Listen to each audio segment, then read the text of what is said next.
सवाल ये भी उठ रहा है कि प्रशांत किशोर 2025 में आरजेडी से गठबंधन करने वाले हैं। क्या आपको इस पे क्या कहना है? देखिए, राजनीति में कुछ भी संभव है। कौन कहाँ किधर मिल जाएगा ये कोई नहीं बता सकता, आने वाला वक्त बताएगा।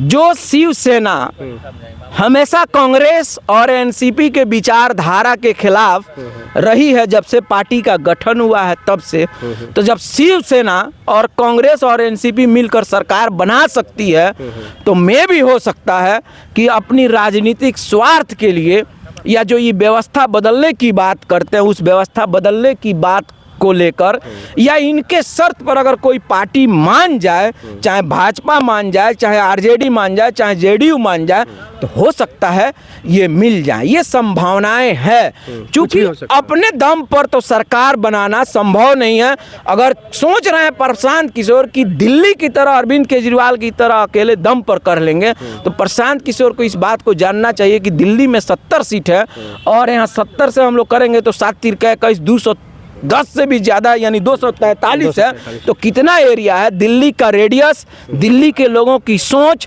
और बिहार का रेडियस, बिहार का सीट और दिल्ली का सीट और बिहार का सराउंडिंग एरिया जो है, आसमान ज़मीन का फ़र्क है।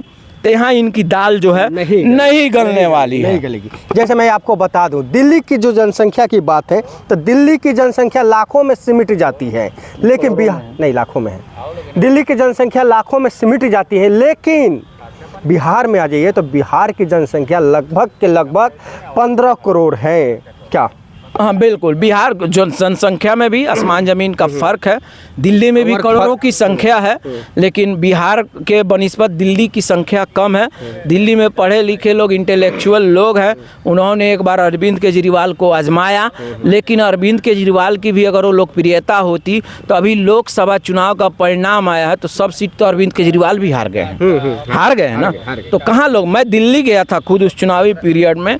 मैंने ऑटो रिक्शा वालों से बात किया, मैंने दुकानदारों से बात किया, आम लोगों से बात किया, बिजनेसमैन से भी बात किया। सब लोग अरविंद केजरीवाल का नाम ले रहा था, लेकिन चुनावी परिणाम आया तो वहाँ का परिणाम कुछ और रहा। अरविंद केजरीवाल और उनके गठबंधन की जो पार्टी थी सभी की सभी सीट जो है लूज कर गई। हाँ, प्रशांत किशोर सफल हो सकते हैं 30 में। कैसे? जब बात ये करते हैं सही लोग, सही सोच, सामूहिक प्रयास, तो सबसे पहला इनका जो स्लोगन है सही लोग, उस पर काम करना होगा। अब कोई भाजपा से आए तो पार्टी में शामिल कर लें, कोई जेडीयू से आए तो पार्टी में शामिल कर लें, कोई आरजेडी से आए तो पार्टी में शामिल कर लें।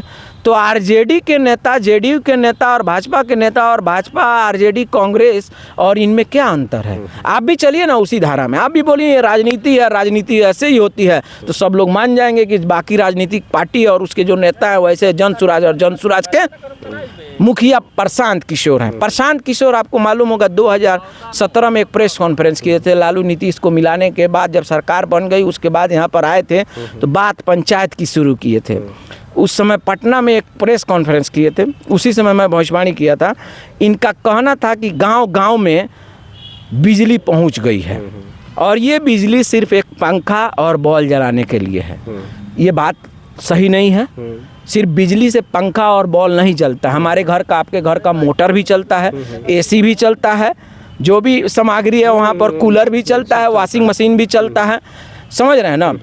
इन्होंने एक और बात कहा था कि बच्चे और बच्चियाँ स्कूल के तरफ गए लेकिन क्वालिटी एजुकेशन नहीं है। हाँ, इस बात में उनकी सच्चाई है कि स्कूलों में क्वालिटी एजुकेशन नहीं थी। अब धीरे धीरे इम्प्रूव हो रहा है, उस पर हम लोग भी बहुत काम किए हैं, तो अब इम्प्रूव हो रहा है। इन्होंने एक और बात कही थी उसमें कि गांधी और गोडसे दोनों एक साथ नहीं चल सकते, यानी दोनों का कोई एक व्यक्ति नाम लेती ये सही नहीं है।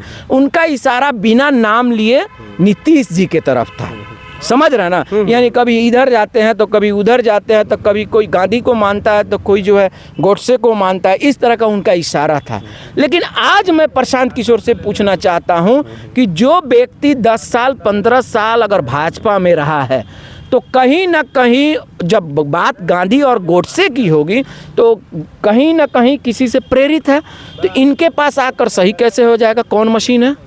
कहीं भाजपा की तरह वॉशिंग मशीन नहीं ना है कि दूसरे पार्टी में है तो भ्रष्टाचारी है, हमारे पार्टी में आए तो धुला गए, आप आइए अच्छे नेता हो गए। समझ रहे हैं ना। यानी आपका कहने का मतलब है कि दूसरे पार्टी में है तो ईडी का छापा पड़ेगा, हाँ, हाँ। सीबीआई का नहीं, छापा वही पड़ेगा, चीज़ और है। मेरे पार्टी में आइएगा तो ये सब खत्म हो हमारी बात को समझ रहे हैं ना। तो इस